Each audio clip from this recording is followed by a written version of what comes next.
The galaxy holds countless stories, but few have shaped its destiny like the journey of Luke Skywalker. His story doesn't begin with a hero's welcome. It begins in secrecy and in tragedy, as the fires of the Republic died out and the Empire rose from its ashes. 2 infants were born on a remote asteroid medical facility called Polis Massa. The year was 19 BBY, just 2 days after Emperor Palpatine declared the birth of his new galactic empire. Luke and his twin sister Leia were born into a galaxy in chaos.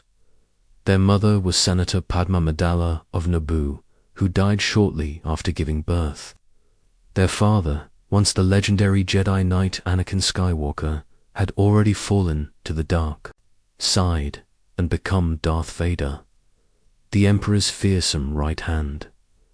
This wasn't a normal birth. It was a desperate moment. Hidden from the Empire's watchful eyes, Obi-Wan Kenobi, once Anakin's master and closest friend, knew these children would be in grave danger if either the Emperor or their father found them. Their existence had to become a secret. A fateful decision was made. The twins would be separated and raised far away from their true origins. Leia was adopted by Senator Bail Organa and his wife Briha, becoming a princess of Alderaan. Luke's path led to a far harsher environment, the desert planet Tatooine. This wasn't a random choice. Tatooine was Anakin's homeworld, a place Darth Vader loathed and avoided at all costs. Luke was brought to the Lars family homestead, a moisture farm in the middle of nowhere. Owen Lars, the son of Klieg Lars, who had married Anakin's mother, Shmi, took in his step-nephew with his wife, Beru. They raised the boy as their own, a simple farm boy with no knowledge of his extraordinary heritage. Life on a moisture farm wasn't easy. Every day was full of hard labor under twin suns that scorched the land. Every drop of water was precious, harvested from the dry air using vaporators that needed constant maintenance. This harsh lifestyle shaped Luke, teaching him resilience and resourcefulness from a very young age. Even as a toddler, Luke showed signs he wasn't like other children.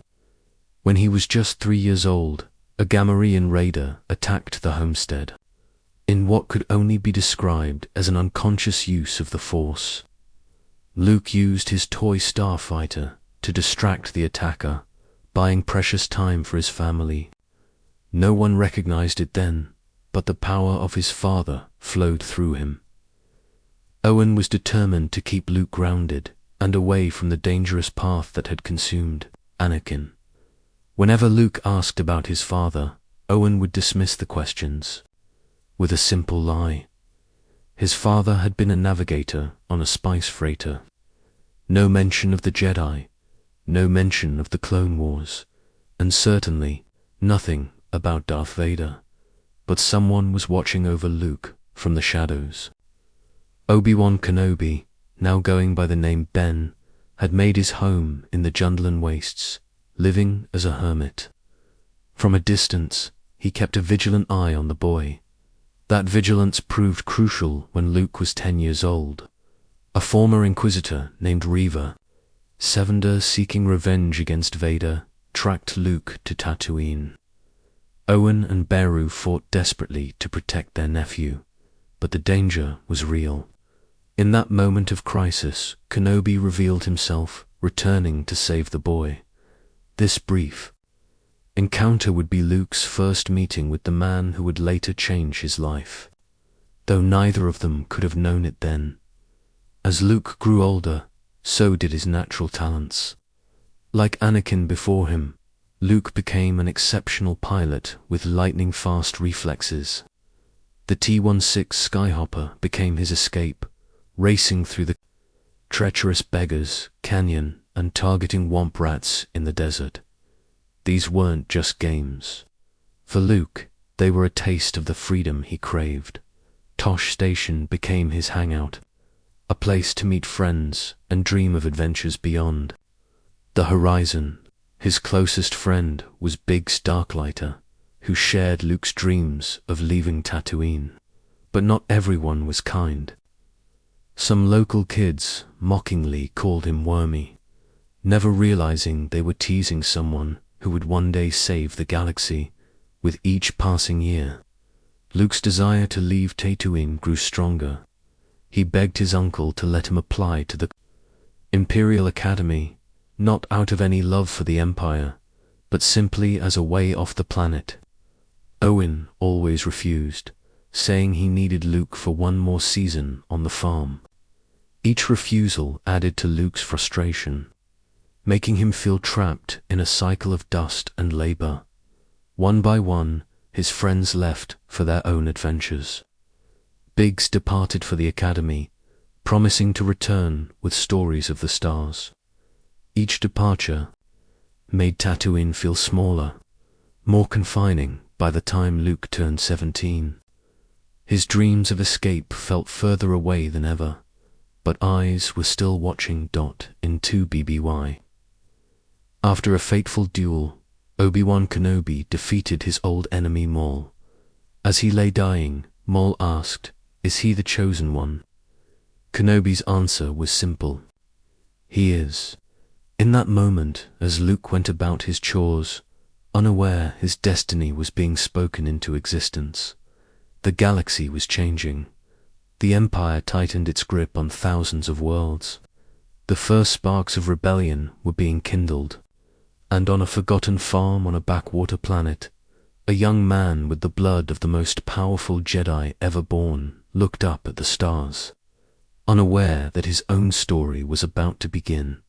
Such was the early life of Luke Skywalker, not a prince, not a warrior, just a farm boy with sand in his boots and dreams in his heart. The legacy of his father, both the hero and the villain, waited for him among those distant stars. All he needed was a push. That push came in the year 0BBY, the moment a simple purchase changed the course of galactic history. Owen. Lars bought 2 droids from a group of Jaws traveling through the desert in their massive sandcrawler. These weren't ordinary droids, they were R2-D2, an astromech with a stubborn personality, and C-3PO, a protocol droid fluent in over 6 million forms of communication. What Owen didn't know was that these droids had just escaped from a rebel ship captured by the Empire, and they carried information that could change the fate of the galaxy. While cleaning the droids, Luke accidentally triggered a partial holographic message stored in R2-D2. It showed a beautiful young woman pleading for help from someone named Obi-Wan Kenobi. The mysterious woman was Princess Leia Organa, though Luke had no idea she was his twin sister. Determined to complete his mission, R2-D2 escaped the farm the next morning, forcing Luke to chase after him into the dangerous Jundland wastes. The pursuit led Luke into Tusken Raider territory, brutal nomads known as Sand People. He was knocked unconscious in an ambush, but saved by a mysterious figure who scared off the attackers with a strange howl. That rescuer was Ben Kenobi. Luke soon discovered this old hermit was much more than just a desert recluse. In Ben's home, Luke mentioned Obi-Wan Kenobi, not realizing he was speaking to the man himself. Ben revealed that Obi-Wan was his true name, one he hadn't used since before Luke was born, and with that name came another revelation. Ben said he had known Luke's father not as a spice freighter navigator, as Owen had claimed, but as a Jedi Knight who fought in the Clone Wars. From an old chest, Ben retrieved an elegant weapon, a lightsaber. He explained it had belonged to Luke's father, and that he wanted Luke to have it when he was old enough. But Ben didn't tell the whole story. He didn't mention Mustafar, or that he had defeated Anakin, or that Anakin had become Vader. Instead, he told the partial truth, that Vader had betrayed and murdered Luke's father. It was a lie that would have devastating consequences when Luke eventually learned the truth. In that humble dwelling, Luke heard about the Force for the first time. Ben described it as an energy field created by all living things surrounding us, penetrating us, and binding the galaxy together. He told Luke that he, like his father, was sensitive to it. When R2 finally played the full message from Leia, they learned she was asking Obi-Wan to deliver the droid to her father on Alderaan. It carried vital information stolen from the Empire. Ben invited Luke to come with him to learn about the Force and help the rebellion. But Luke refused, feeling obligated to return to the farm. Despite his dreams of adventure, he still felt duty-bound to Owen and Beru. That decision shattered when they discovered the Jawas, who had sold the droids, had been slaughtered by Imperial stormtroopers. Realizing the Empire must be tracking the droids, Luke raced home, only to find the homestead in flames, and the charred bodies of Owen and Beru in one brutal moment. The Empire had taken everything from him. With nothing left on Tatooine, Luke chose to follow Ben to Alderaan. And to the ways of the Jedi, the journey took them to Mos Eisley, a spaceport Ben described as a wretched hive of scum and villainy. It was there Luke got his first real taste of the wider galaxy, its strange species, its dangers, and its violence. In Chalmun's cantina, Luke nearly got into a deadly confrontation with Ponda, Baba, and Dr. Evazan, saved only by Ben's swift use of his lightsaber. The incident left Luke shaken, stunned by how fast things turned deadly in the galaxy beyond. His small farm. It was also where they met Han Solo, a cocky smuggler, and his Wookiee co-pilot Chewbacca. After some negotiation and a boast about making the Kessel Run in less than 12 parsecs, they hired the pair to transport them to Alderaan aboard the Millennium Falcon, a ship that looked like junk, but would prove to be anything but. As they escaped Tatooine, barely avoiding Imperial Star Destroyers, Ben began Luke's training. Using a remote training droid, he taught Luke to sense the Force and deflect blaster bolts with his lightsaber. It wasn't easy. Ben warned Luke not to trust his eyes, but to feel the Force instead. Han watched with amused skepticism, saying hokey religions and ancient weapons were no match for a good blaster. But Luke showed natural talent, eventually deflecting bolts while blindfolded, just as his father had during his training decades earlier. But their journey to Alderaan didn't end the way they hoped. Where a peaceful world should have been, they found only an asteroid field. Alderaan had been destroyed, wiped out by the Death Star, the Empire's ultimate weapon, before they could escape.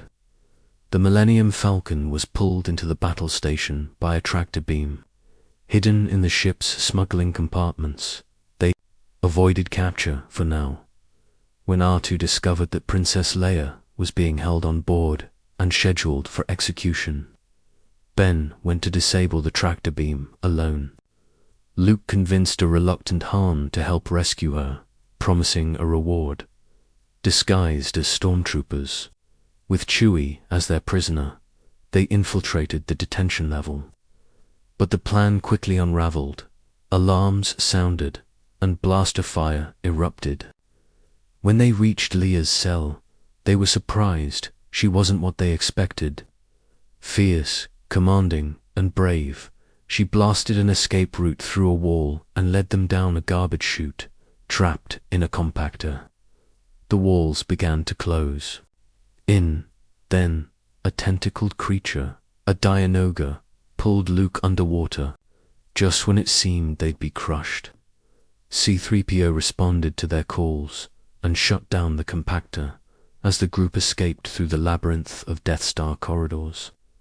Ben confronted Darth Vader in a lightsaber duel that would become legend, Luke, arrived just in time to witness the moment Vader struck down Ben, but Ben's body vanished, disappearing as Vader's blade passed through him. It was a final sacrifice, one that allowed Luke and the others to escape. With the Death Star plans secured in R2, the Falcon blasted away, fighting off Imperial TIE fighters. But they didn't know the Empire had placed a tracker on the ship, leading them straight to the Rebel base on Yavin 4. The hidden base, nestled in ancient jungle temples, became the final hope of the rebellion. When the plans were analyzed, they found a weakness in the Death Star's design. A thermal exhaust port just 2 meters wide. Among the pilots preparing for the desperate assault, Luke found Biggs again, reunited with his childhood friend. 2 farm boys now fighting for the fate of the galaxy. Han, meanwhile, took his reward and prepared to leave. Luke pleaded with him to stay, but Han refused, calling it suicide. It stung. Luke had started to believe in him as the mission.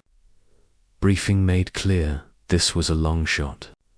The target was tiny. The stakes were everything, and Luke Skywalker, the farm boy from nowhere, was about to step into history while flying through a heavily defended trench at high speed. The mission felt nearly impossible to many rebel pilots, but Luke, thanks to his experience bullseyeing womp rats back home in Beggar's Canyon, felt confident they still had a chance.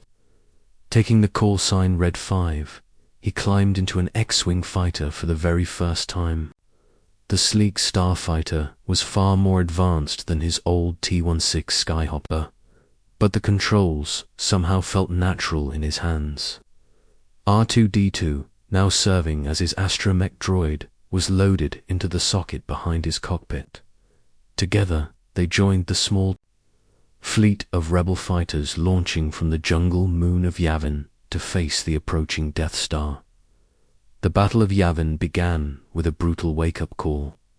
Y-Wings and X-Wings swarmed the massive space station, only to be torn apart by the Death Stars, turbolasers, and swarms of TIE fighters. The first trench run attempt was a disaster. Gold Leader and his Y-Wings were wiped out, one by one. It was now painfully clear just how desperate their situation was. On the second attempt, Red Leader led the X-Wings into the trench. Luke watched anxiously as they made their run, only to see Darth Vader personally take control of the defense, piloting his distinctive TIE Advanced.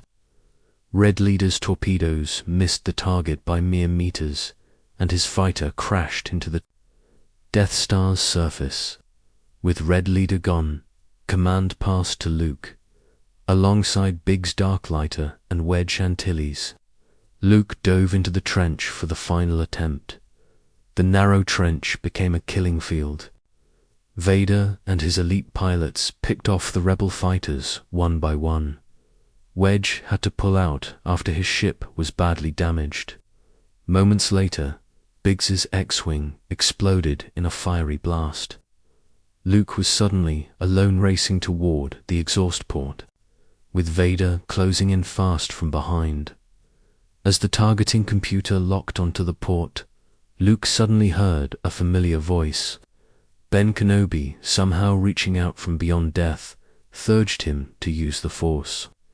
In that critical moment, Luke did something no pilot would ever be trained to do.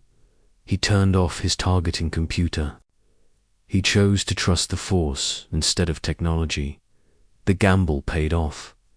Just as Vader was preparing to destroy Luke's X-Wing, the Millennium Falcon appeared out of nowhere, blasting one of Vader's wingmen and sending Vader's ship spiraling out of control into space. Han Solo had returned at the last possible moment.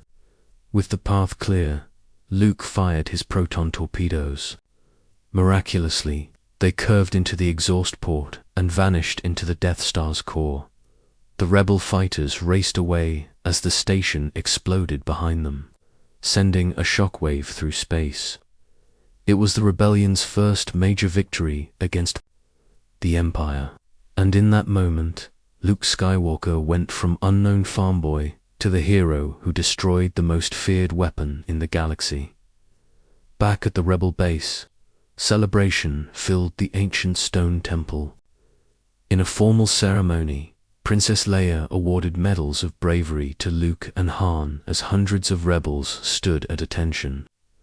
Chewbacca, towering above the others, also received his medal. The ceremony was more than just recognition of courage. It marked the beginning of a new chapter for the Rebel Alliance. With his name now known across the galaxy, Luke accepted a commission in the Alliance military.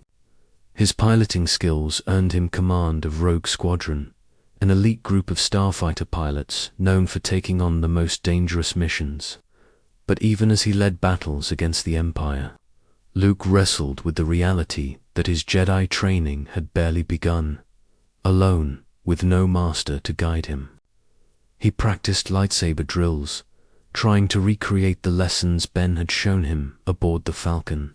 His connection to the Force helped him in battle, but he still had so much to learn. That hunger for knowledge drove him to explore ancient Force-sensitive sites. On Deveron, he visited an old Jedi temple, searching its ruins for wisdom. On the planet Vars, he clashed with Darth Vader for the first time since the Death Star's destruction, both of them seeking hidden Jedi relics. These expeditions were as dangerous as they were enlightening. Bounty hunters hunted Luke constantly, drawn by the enormous price on his head, and with each skirmish, Luke came closer and closer to capture by Vader, who had developed a keen interest in this mysterious young pilot who had destroyed the Death Star. What Vader didn't realize was that Luke wasn't just a threat to the Empire, he was his own son. The boy he believed had died with Padma Amida Allo through all of this. Luke tried to balance his role in the war with his desire to follow the Jedi path. Every battle made him a better pilot. Every mission made him a stronger leader. And every quiet moment deepened his bond with the Force. The journey from farm boy to rebel hero was complete, but his path to becoming a Jedi Knight was only just beginning. 3 years after the Death Star's destruction, the war had only intensified. The Empire's hunt for the rebellion had grown ruthless. The Alliance had relocated to a new base on Hotha Frozen Planet on the edge of the galaxy, where the air was so cold it could freeze skin in seconds. Luke now served as a commander, leading reconnaissance missions across the snowy wastelands. During one routine patrol, Luke was ambushed by a Wampa, hulking ice predator. It killed his Tauntaun and dragged him to its cave, hanging him upside down from the icy ceiling like meat. In that life-or-death moment, Luke reached for his lightsaber, using only the Force, his first real act of telekinesis. He freed himself, escaped the cave, and stumbled into the middle of a deadly blizzard. As hypothermia set in, a glowing figure appeared before him.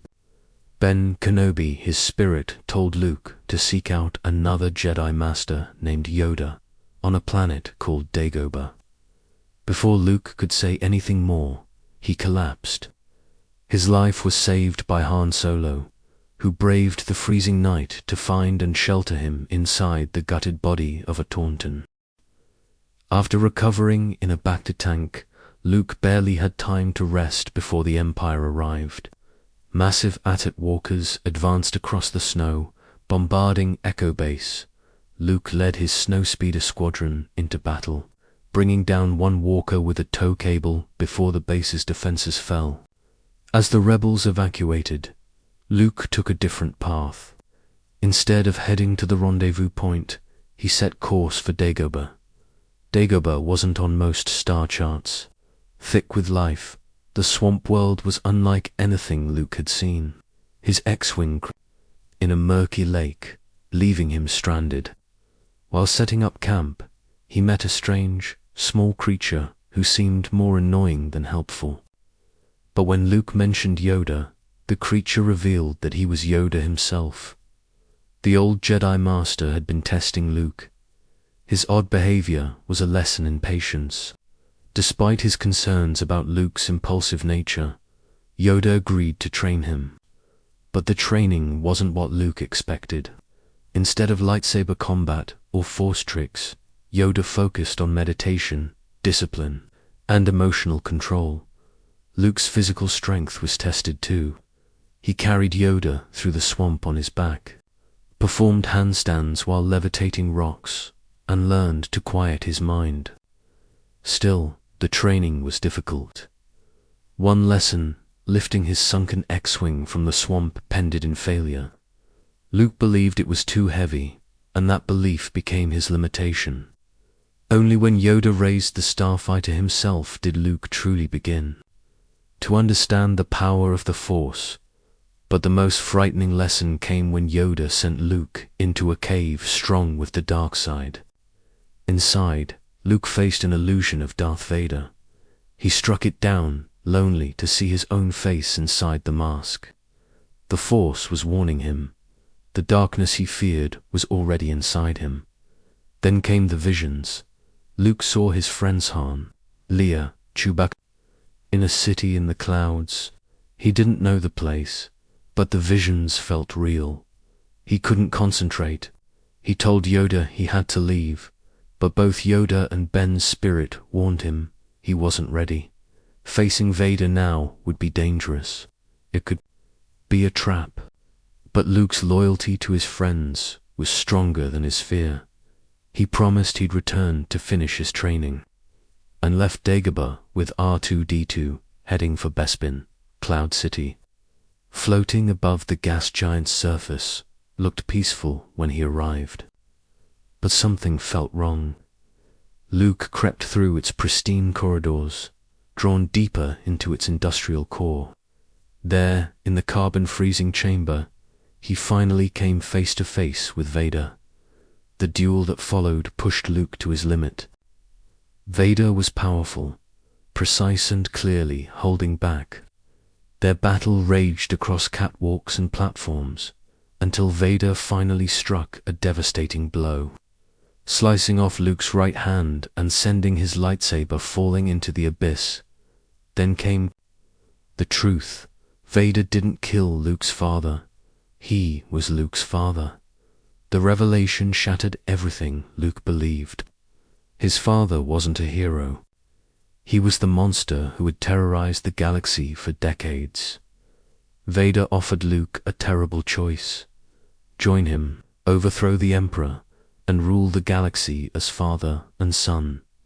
But Luke refused. Instead of turning, he let go, literally throwing himself off the platform, falling into the shaft below. He would rather die than join Vader. But he didn't die. He landed in a vent beneath the city. Clinging to a weather vane, he reached out with the Force. Miraculously, Leia heard him. The Millennium Falcon, now piloted by Lando Calrissian, swooped in to rescue him. Back aboard the ship, a medical droid fitted him with a new, cybernetic hand. But the real wound, the truth about his father, would take far longer to heal.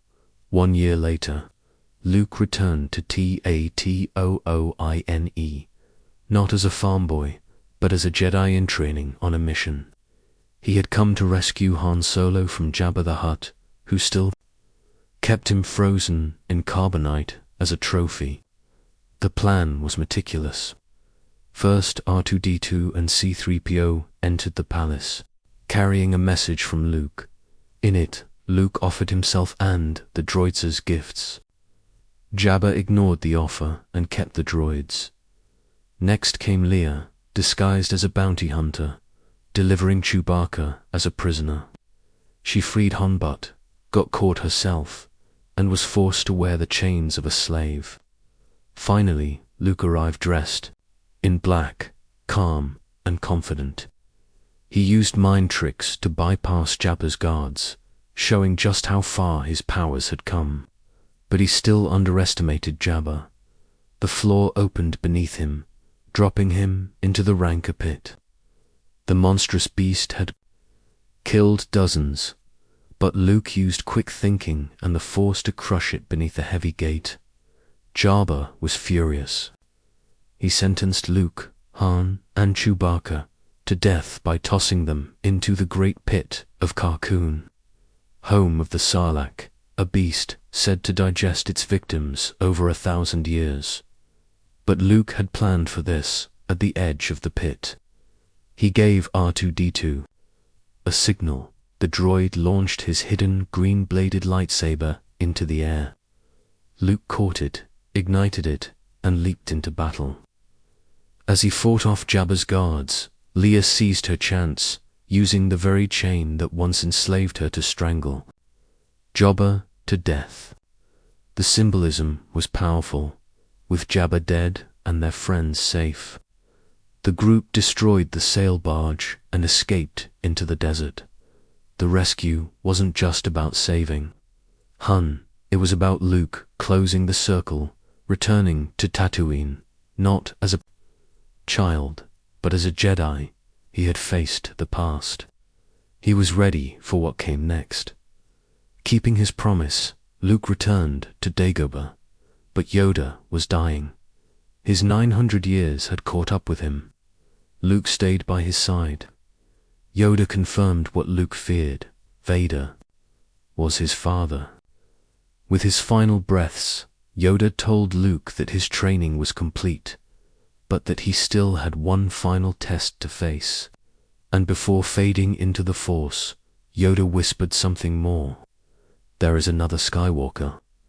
Confused, Luke was visited again by Ben's spirit. Ben filled in the final missing piece. The other Skywalker was Leia, Luke's twin sister. They had been separated at birth to protect them from the Emperor and from Vader. Leia had been adopted by Bail Organa. Luke had been sent to Tatooine. It all made sense now. The bond he felt with Leia, the way she'd sensed him in Cloud City. The Skywalker legacy wasn't just his, it was hers too. And when Ben suggested Luke might have to destroy Vader, Luke made a choice. He still believed there was good in his father, that Anakin Skywalker wasn't completely lost, and that belief would define everything that came next. This belief, this faith in redemption set Luke apart from his mentors, who saw Vader as lost to the dark side. Meanwhile, the rebellion was preparing for a decisive strike against the Empire. Intelligence had revealed the construction of a second Death Star in orbit around the forest moon of Endor. This new battle station was protected by a shield generator on the moon's surface, which had to be destroyed before any attack on the Death Star itself could succeed. Luke joined the strike team led by Han Solo, tasked with infiltrating Endor and destroying the shield generator. Leia, Chewbacca, and the droids completed the team, along with a commando unit of Alliance soldiers. Using a stolen Imperial shuttle, they managed to bypass the Imperial blockade and land on the forested moon.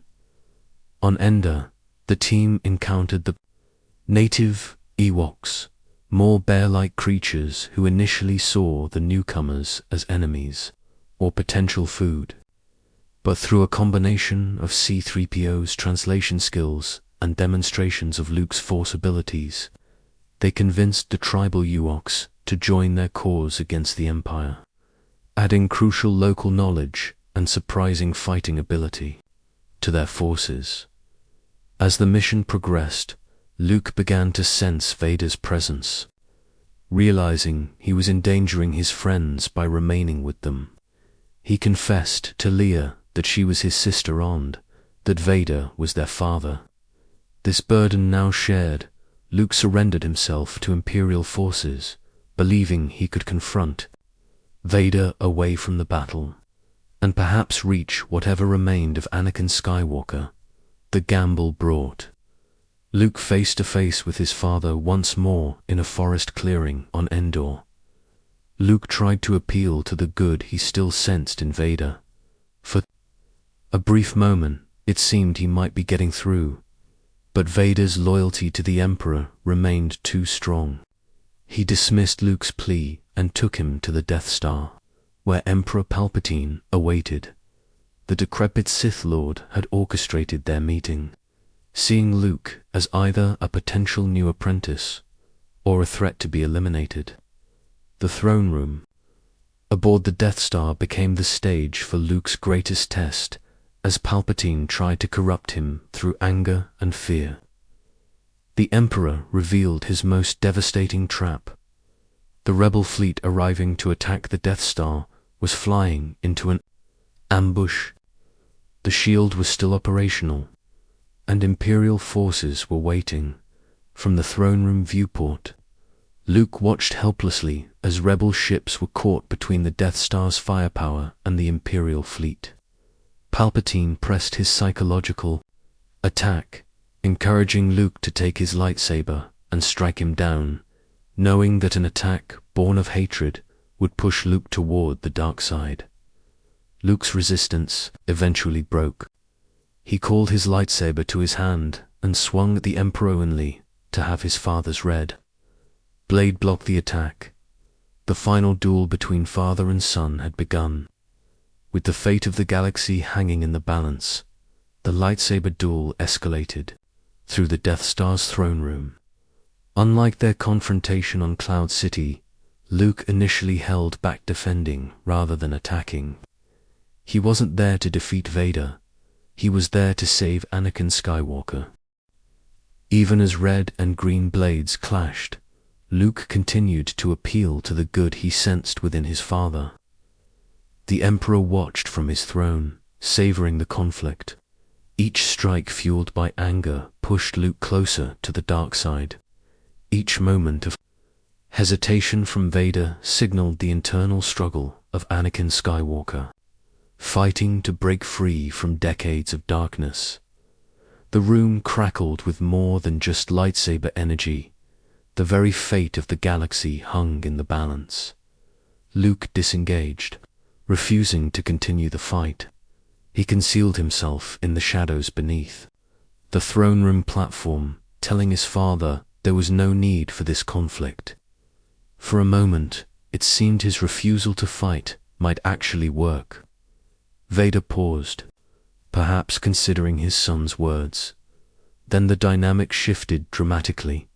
Vader, using the Force to probe Luke's thoughts, discovered the truth about Leia.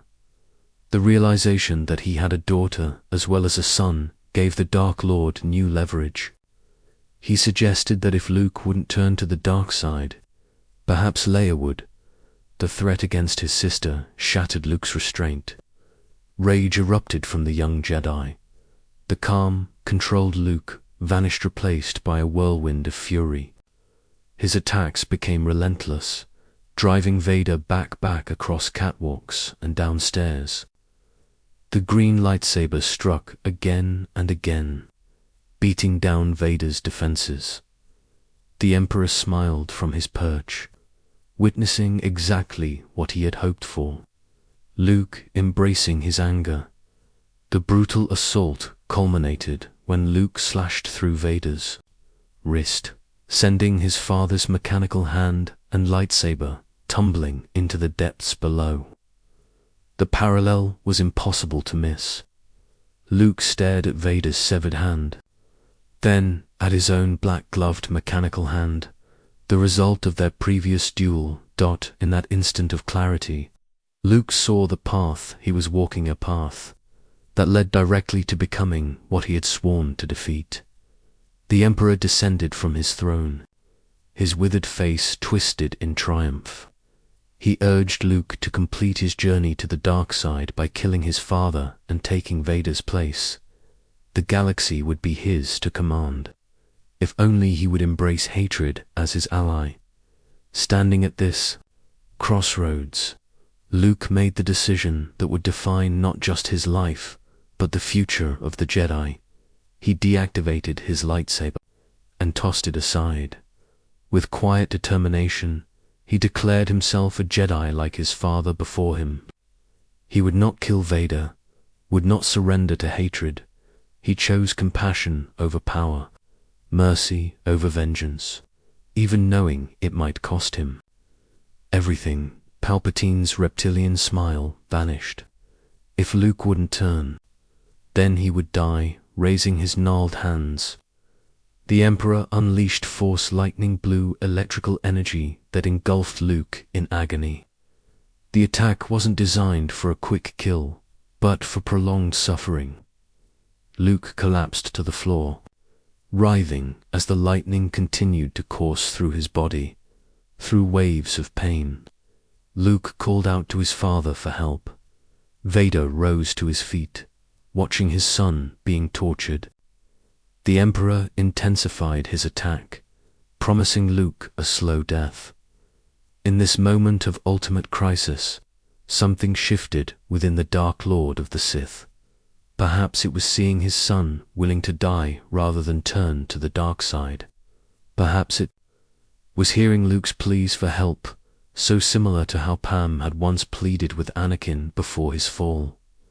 Whatever the spark, Anakin Skywalker began to emerge from behind Vader's mask, in a decision that reversed 23 years of loyal service.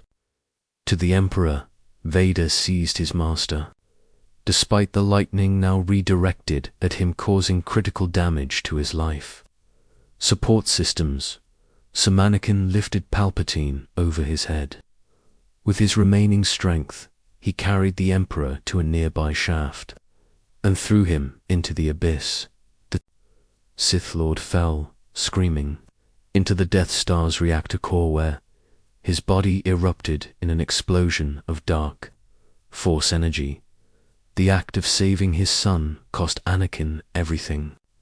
The Emperor's lightning had damaged his suit beyond repair. His breathing became labored each, mechanical inhalation weaker than the last. Knowing he had little time left, Anakin asked Luke to help him remove his mask, so he could look upon his son with his own eyes for the first and last time. Luke gently lifted the fearsome black helmet, revealing not a monster, but a scarred, pale man with kind eyes. For 23 years, the galaxy had known only Darth Vader, but in these final moments, Anakin Skywalker had returned. He told Luke that he had been right. There had been good in him, after all. With those words of reconciliation, Anakin Skywalker died, finally free from the darkness that had consumed him for so long. Around them, the Death Star was beginning to break apart. The rebel fleet had succeeded in destroying the main reactor, and the battle station's destruction was imminent.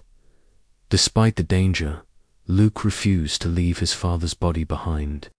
He carried Anakin to a shuttle and escaped just as the Death Star exploded, creating a fireball visible from the surface of Endor. Below.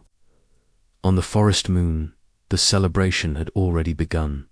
The shield generator was destroyed. The Death Star was gone. The Emperor's reign of terror had ended, but Luke stood apart from the festivities. In a quiet clearing, away from the Ewok village, he built a funeral pyre in the tradition of the Jedi Order. As flames consumed Vader's armor and mechanical remains, Luke said goodbye not to the Dark Lord who had terrorized the galaxy, but to the father he had barely known. The pyre released Anakin's spirit finally cleansed of the darkness that had claimed him so many years ago. When Luke finally joined the celebration, he carried with him the knowledge that he had succeeded. Where the old Jedi Order had failed, the Jedi had tried to destroy Vader. Luke had redeemed Anakin. Skywalker. His compassion had accomplished what power could not. As the festivities continued around him, Luke stepped away for a moment of quiet reflection. In the soft light of the forest, he saw 3 luminous figures watching over him: Ben Kenobi, Master Yoda, and now Anakin Skywalker, restored to his younger self. before the dark side claimed him. 3 generations of Jedi nodded to Luke, in acknowledgement of what he had achieved. Through Luke's faith and compassion, Anakin had fulfilled the prophecy of the Chosen One, bringing balance to the Force by destroying the Sith. The Emperor was gone, Vader was no more, and Anakin had died at peace with himself and his son. The troopers Luke faced were no ordinary enemies. They were advanced battle droids, combining the worst aspects of Imperial stormtroopers and assassin droids, but in a breathtaking display of how far he'd come since the Battle of Endor. Luke Skywalker single-handedly defeated every one of them. His green lightsaber tore through metal with the same kind of precision he once used flying his X-Wing through Beggar's Canyon. The child he had come to find was unlike any being Luke had ever encountered. His name was Grogu. He was of the same mysterious species as Master Yoda, and even though he looked like a toddler, Grogu was already 50 years old. He had once trained at the Jedi Temple on Coruscant before the Purge. That made him one of the very few living links to the old Jedi Order. Seeing Grogu's potential and his vulnerability to the dark side, Luke offered to train him, but this meant separating the child from Din Djarin, the Mandalorian who had become both his protector and father figure. It was a painful separation for both Grogu and Din. It also exposed a deeper tension between the Jedi's ancient prohibition against attachments and the very real bonds that gave meaning to people's lives. Luke began training Grogu with the best of intentions, but it didn't last. The connection between Grogu and Din Djarin proved stronger than any call to Jedi training. And when given the choice, Grogu chose to return to the Mandalorian who had raised him. That moment would later reshape how Luke thought about emotional connections in a Jedi's life. With years of study behind him, and the experience of training both Leia and Grogu, Luke finally established a proper Jedi training temple in 15 ABA. He chose the ancient world of Arsus as its home building on the remnants of a Jedi past that had once flourished there. His first full-time student was his nephew, Ben Solo, the son of Leia and Han. Luke was especially careful with Ben's training, aware of both the legacy and the burden that came with the Skywalker bloodline. Over time, the Jedi Academy grew. About a dozen students joined from different backgrounds and ages, all Force-sensitive and ready to walk the Jedi path. Luke did his best to balance what he had learned from ancient teachings with the hard-won lessons of his own life. Where the old Jedi had insisted on detachment, Luke believed in the power of compassion and connection. After all, it had been love that redeemed his father, not power or control. He hoped this new Jedi Order would avoid the rigidity that had once doomed the old one while still standing for peace and justice, just as the Jedi had for 1,000 generations. His temple in Ossus wasn't just a building, it was the living result of all Luke had worked for since Endor. At the center of it all was Ben Solo.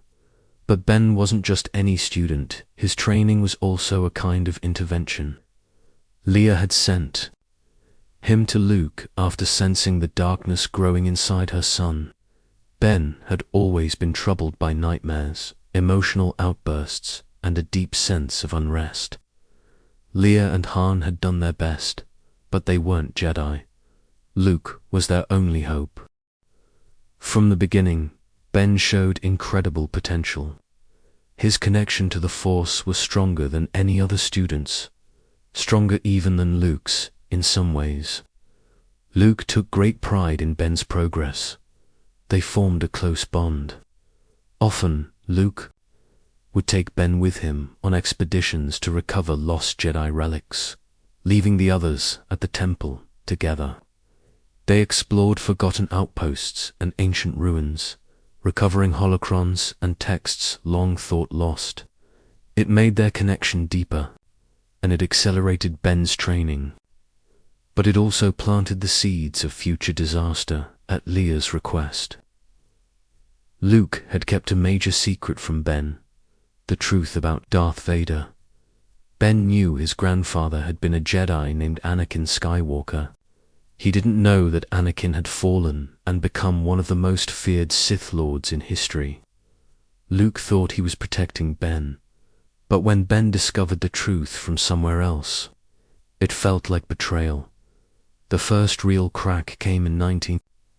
Abai, Luke, Ben, and Lor San Tekka traveled to Elphrona after hearing reports of a Jedi outpost left untouched since the Clone Wars. Inside, they found Jedi artifacts, but also uninvited guests. The Knights of Ren, a group of dark side warriors, led by a figure simply called Ren. When the Knights threatened violence, Luke showed them why he was still the most powerful Jedi in the galaxy. Without killing a single one, he defeated all 7 Knights in a display of lightsaber skill and force mastery that even left Ben speechless. The Knights retreated, but not before their leader gave Ben an ominous message. He said he could feel the dark side already growing inside the boy, and he offered Ben a place among them if he ever chose to walk a different path. Ben rejected the offer, but Luke noticed how long his nephew stared at the knight's weapons and armor. Luke grew more determined than ever to protect Ben from falling. But Ben had already been under outside influence for years. A Snoke, powerful dark side user, had been whispering into Ben's thoughts since he was a child. Snoke had been amplifying his doubts, his fears, turning him slowly against his family. But even Snoke was a puppet, created by a shadow still hiding in the dark. Emperor Palpatine had survived the Battle of Endor through ancient Sith techniques. And from the hidden world of Exegel, he was manipulating Anakin Skywalker's grandson, just as he once had Anakin himself. As Ben grew older, his behavior became more troubling. Luke started noticing flashes of darkness during their training sessions, moments where Ben's power turned violent or aggressive. There were incidents with other students. Nothing extreme. Nothing Luke couldn't handle. He still believed he could guide Ben back to the light. But the breaking point came in 28 ABY. For months, Luke had sensed the darkness in Ben growing stronger. One night, worried and afraid, Luke went to Ben's hut, while his nephew slept. Luke reached out with the Force, trying to understand what was happening in his mind. What he saw horrified him. Snoke had already turned Ben's heart. His mind was filled with visions of destruction, of death, of the return of darkness. Luke was overcome. In a single moment of instinct, the same kind of instinct that had once driven him to strike at Vader, he ignited his lightsaber. The thought of stopping this horror before it began flashed through his mind. But just as quickly as it came, the impulse vanished. He was horrified at himself. But it was too late. Ben had woken up. Pan saw his uncle standing over him. Lightsaber ignited, betrayal written across his face. Everything Snoke had told him that his family would destroy him seemed confirmed. Ben lashed out, calling his own lightsaber and striking. The blades met briefly before Ben used the Force to collapse the stone hut around them. Luke was buried in rubble by the time he dug himself free. Everything was already lost. Ben, in his pain and rage, had given in to the dark side. The temple burned. Force lightning Sith, lightning rained from the sky. Ben had killed students and taken others with him. The future of the Jedi, everything Luke had worked to build, lay in flames. It broke Luke. Some of his students had trained with him for over a decade. Each death was more than a loss. It was failure. And Luke knew his own moment of fear had been the spark in the aftermath. He learned Ben had joined Snoke as his apprentice, now calling himself Kylo Ren. The Knights of Ren followed him. The son of Leia and Han, the grandson of Anakin, had fallen, and Luke Skywalker shattered. He no longer believed in the Jedi, not in their teachings, not in their legacy, not in himself. He saw only a cycle of failure from the Jedi Council to himself. The best thing he could do, he decided, was end that cycle. So he disappeared. He exiled himself, cutting off his connection to the Force.